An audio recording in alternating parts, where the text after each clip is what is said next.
ചില കാഴ്ചകൾ കാണുമ്പോൾ പ്രായമല്ല, ജീവിതത്തെക്കുറിച്ചുള്ള കാഴ്ചപ്പാടാണ് ഉത്സാഹത്തിൻ്റെ കാതൽ എന്ന് തോന്നാറുണ്ട്. 83 വയസ്സുകാരിയായ സുയന്തി മുരളീധരൻ അർജുനായി വേഷമിട്ട് കയ്യടികൾ നേടിയിരിക്കുകയാണ്, വിസ്മയിപ്പിച്ചിരിക്കുകയാണ്. 43 വർഷത്തിന് ശേഷമാണ് സുയന്തി മുരളീധരൻ നൃത്തവേദിയിൽ എത്തുന്നത്. അതും 60കാരിയായ മകൾ ശ്രീകലയ്ക്കൊപ്പം. കലൂർ സുബ്രഹ്മണ്യസ്വാമി ക്ഷേത്രമാണ് വേദി. കഥ ഗീതോപദേശം.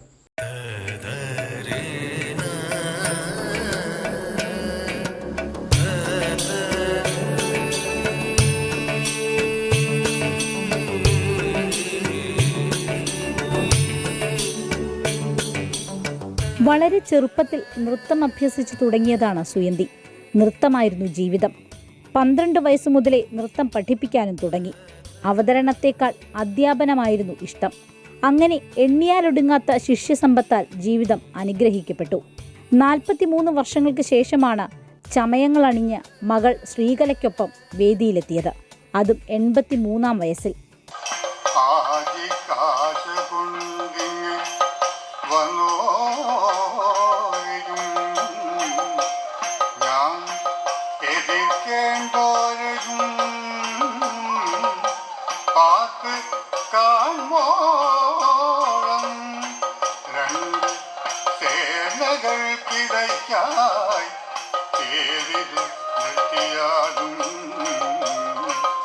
കൃഷ്ണ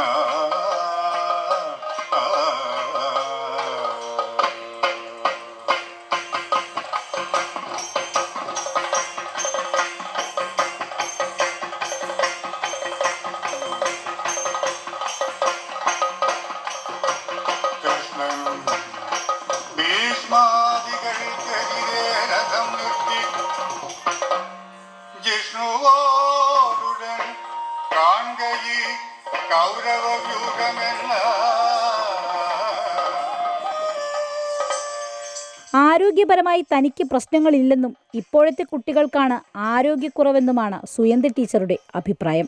ഭരതനാട്യം ആർക്കും ഇഷ്ടമല്ലല്ലോ, ഇപ്പോഴത്തെ കാലത്ത് ഒട്ടും വേണ്ട ഭരതനാട്യം. പിള്ളേർക്ക് പഠിക്കാനുള്ള ആരോഗ്യമില്ല, കളിക്കാനുള്ള ഭരതനാട്യം കളിക്കാൻ വെച്ചിട്ട് സ്റ്റാമിന വേണം, അതൊന്നുമില്ല. അപ്പോൾ തളരുന്നു പോകണം. ഇവളൊക്കെ വേഗം തളരും. ഞാൻ അങ്ങനെ തളരാറില്ല. അർജുനായതാ എനിക്കതാണ് ഇഷ്ടം. എനിക്ക് കുറേ അഭിനയിക്കാനുണ്ട്. ഗീതോപദേശം നൃത്താവിഷ്കാരമാണ് അമ്മയും മകളും അരങ്ങിലെത്തിച്ചത്. വർഷങ്ങളായി ചെയ്യുന്ന നൃത്തമാണിത്.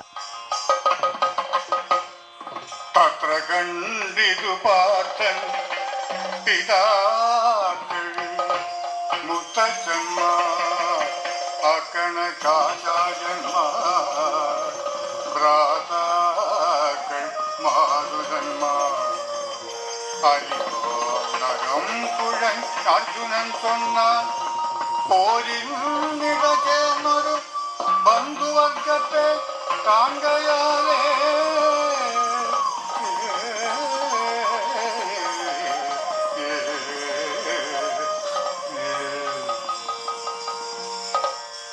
അർജുനനായി മകൾ ശ്രീകലയ്ക്കൊപ്പം കളിക്കേണ്ടിയിരുന്ന ആൾക്ക് മറ്റൊരു നൃത്തം ഉണ്ടായിരുന്നതാണ് അമ്മ സുയന്തി വേദിയിലെത്താൻ കാരണമായത്. അമ്മ പറഞ്ഞു, അയ്യോ ഈ ഐറ്റം മിസ്സാവുമല്ലോ, ഇനി ആരെ പഠിപ്പിച്ച് കളിക്കാനാ, സമയമില്ല. അപ്പം ഞാൻ ചുമ്മാ ചോദിച്ചത് അമ്മയ്ക്ക് കയറി കളിച്ചുകൂടെ. 90 വയസ്സുള്ള വൈജയന്തിമാലയ്ക്ക് സ്റ്റേജിൽ കളിക്കാമെങ്കിൽ 83 വയസ്സായ അമ്മയ്ക്ക് ധൈര്യമായിട്ട് കളിക്കാം. ഞാൻ വീഡിയോ കാണിച്ചു കൊടുത്തു, യൂട്യൂബിൽ അവർ കളിക്കുന്നത്. അപ്പോൾ കണ്ടപ്പോൾ അമ്മ പറഞ്ഞാൽ അപ്പോൾ എനിക്കും കളിക്കാമല്ലേ, പിന്നെ എന്ത് ധൈര്യമായിട്ട് കളിച്ചോന്ന് പറഞ്ഞു. വർഷങ്ങൾക്ക് മുൻപ് അമ്മയ്ക്കൊപ്പം ഇതേ നൃത്തം കളിച്ചതിൻ്റെ ഓർമ്മകൾ കൂടി ശ്രീകല പങ്കുവെക്കുന്നു. ഞാൻ 10th സ്റ്റാൻഡേർഡിൽ വെക്കേഷൻ്റെ സമയത്താണ് അമ്മയുടെ നാട്ടിൽ അമ്പലത്തിൽ ഉത്സവമായിരുന്നു ചെറായിൽ. അവിടെ വെച്ചിട്ടാണ് ഇതേപോലെ എൻ്റെ കൂടെ കളിക്കുന്ന കുട്ടിക്ക് പറ്റാതായപ്പോൾ അമ്മ കയറി. അങ്ങനെയാണ് തുടക്കം ഞങ്ങളുടെ. പക്ഷെ അന്ന് that was the first time സ്റ്റേജിൽ അമ്മ പെർഫോം ചെയ്ത് ഞാൻ കാണുന്നത്. വെച്ചാൽ അമ്മയ്ക്ക് സ്റ്റേജ് കളിക്കാൻ ഇഷ്ടമില്ല, ടീച്ചിങ് ആണ് ഇഷ്ടം. അപ്പോൾ ശരിക്കും അർജുനൻ കരയുന്ന സീനൊക്കെ വന്നപ്പോൾ അമ്മയുടെ കണ്ണിൽ നിന്ന് വെള്ളം വന്നപ്പോൾ സത്യം പറഞ്ഞാൽ എൻ്റെ കണ്ണിൽ നിന്ന് വെള്ളം വന്നു. അങ്ങനെ അഭിനയിച്ച് ഞാൻ ആരെയും കണ്ടിട്ടില്ല, ആദ്യമായിട്ട് കാണുന്നത്. That was my first experience. Suyanthi ടീച്ചറുടെ കുടുംബം മുഴുവൻ കലാകാരന്മാരാണ്. കൊച്ചിയിലും ചെന്നൈയിലുമൊക്കെ ആയിട്ടായിരുന്നു നൃത്ത പഠനം. ഗായകനായ ഭർത്താവ് മുരളീധരനാണ് പിന്തുണ. ഞാൻ 5 വയസ്സ് മുതൽ, എനിക്ക് ഓർമ്മയുള്ള കാലം മുതൽ എനിക്ക് ഭയങ്കര ഇഷ്ടമായിരുന്നു ഡാൻസ്. എൻ്റെ വീട്ടിലെ എല്ലാവരും പാട്ടുകാരാണ്.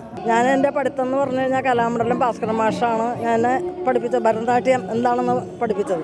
പിന്നെ കൂടുതൽ പഠിക്കാൻ വേണ്ടി ഞാൻ മദ്രാസിൽ പോയി. എൻ്റെ ഭർത്താവ് പാട്ട് തന്നെ, ഭർത്താവാണ് പാടിയിരിക്കുന്നത് ഇതിൽ. ഭർത്താവും മോനും കൂടിയാണ് എൻ്റെ പരിപാടിയിലൊക്കെ പാടിയിരിക്കുന്നത്. പ്രായമായ നിരവധി പേരാണ് സുയന്തി ടീച്ചറുടെ അടുത്ത് നൃത്തം അഭ്യസിക്കുന്നത്. പലരും ടീച്ചറുടെ സ്റ്റേജിലെ പ്രകടനം ആദ്യമായി കാണുന്നവരായിരുന്നു. നൃത്തം അവസാനിച്ചതോടെ ശിഷ്യർ അഭിനന്ദനങ്ങളുമായി ഓടി വന്നു. നല്ല പെർഫോമൻസ് അല്ലേ, ഞങ്ങളുടെ ടീച്ചറാണ്. ഈ 60-ാം വയസ്സിൽ ടീച്ചർ ഞങ്ങളെ പഠിപ്പിക്കുന്നുണ്ട് 4 പേരെ. അതാണ് ഞങ്ങളെ കാണാൻ വന്നത്, ടീച്ചറിൻ്റെ പെർഫോമൻസ്. ഞങ്ങളുടെ ടീച്ചറാണ്, ഞങ്ങൾ സ്റ്റുഡൻസാണ്. ഞങ്ങളുടെ ടീച്ചർ ഇത്രയും കാലത്തിന് ശേഷം ഒരു സ്റ്റേജ് പെർഫോമൻസ് ഞങ്ങൾക്ക് ആലോചിക്കാൻ പറ്റണില്ല. ഗംഭീരമായിട്ട് കളിച്ചു, അമ്മയും മകളും കോരിത്തരിച്ചു എന്ന് പറയാം. ഞങ്ങളെല്ലാവരും സീനിയർ സിറ്റിസൻസാണ്. ടീച്ചറുടെ ഇപ്പോഴത്തെ സ്റ്റുഡൻസാണ് ഞങ്ങളെല്ലാവരും. ഞാനൊരു ഹോമിയോ ഡോക്ടറാണ്. ഞാൻ സെൻറ്റ് ജോസഫിൽ പഠിക്കുമ്പോൾ 1-ാം ക്ലാസ്സിൽ വെച്ചിട്ടാണ് ടീച്ചറിൻ്റെ സ്റ്റുഡൻ്റ് ആയത്. അപ്പോൾ ടീച്ചർ ഇന്ന് കളിക്കുന്നുണ്ടെന്ന് അറിഞ്ഞിട്ട് വന്നതാണ് കാണാനായിട്ട്. ടീച്ചർക്കൊപ്പം ഏറെക്കാലം ജോലി ചെയ്തിരുന്ന സഹപ്രവർത്തകർക്കും ചിലത് പറയാനുണ്ട്. ടീച്ചർ ഡാൻസ് ടീച്ചറും ഞാൻ ക്രാഫ്റ്റ് ആൻഡ് ആർട്ട് ടീച്ചറായിരുന്നു. ടീച്ചർ ഡാൻസ് ഏതെങ്കിലും കമ്പോസ് ചെയ്യുമ്പോൾ ഞാൻ ആ ടീച്ചർക്ക് സഹായിച്ച് കുറേ ഫ്ലവറും അവർക്കുള്ള മെറ്റീരിയൽ ഡ്രസ്സൊക്കെ ശരിയാക്കി കൊടുക്കുമായിരുന്നു. കിരീടം അങ്ങനത്തെ ഐറ്റംസൊക്കെ. അവർ പറൂരിലായിരുന്നു താമസം. അവിടെ നിന്ന് ആലുവ വരെ നടന്നു വന്ന് പഠിപ്പിക്കുമായിരുന്നു. അങ്ങനെ പല ഇൻസ്ട്രുമെൻറ്റ്സ് ഇതുണ്ട്. 12 വയസ്സിൽ തുടങ്ങിയ പഠിത്തം ഇനിയും തീർന്നിട്ടില്ല. പഠിക്കുകയും ചെയ്യണം, പഠിപ്പിക്കുകയും ചെയ്യുകയാണ്.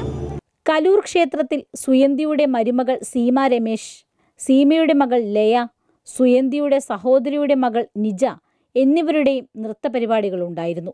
കുടുംബത്തിൻ്റെയും 100 കണക്കിന് ശിഷ്യരുടെയും അകമഴിഞ്ഞ പിന്തുണയാണ് സുയന്തി ടീച്ചറുടെ ഊർജം. പരിത്രാണായ സാധൂനാം വിനാശായ ച ദുഷ്കൃതാം ധർമ്മ സംസ്ഥാപനാർത്ഥായ